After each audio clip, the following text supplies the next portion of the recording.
నాయకులు ప్రతాప్ నాయుడు గారు, రాఘవరెడ్డి గారు ఆధ్వర్యంలో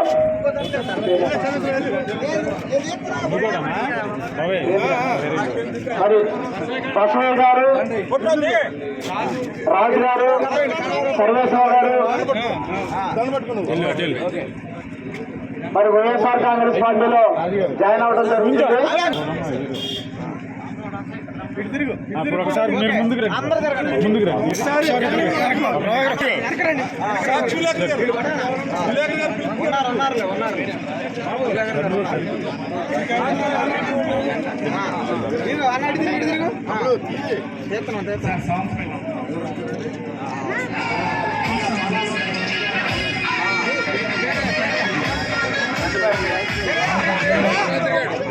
నందిపాం వెంకటేశ్వర గారు, నందిబాబు రావు గారు, ఈరోజు మన ప్రీతమ నాయకులు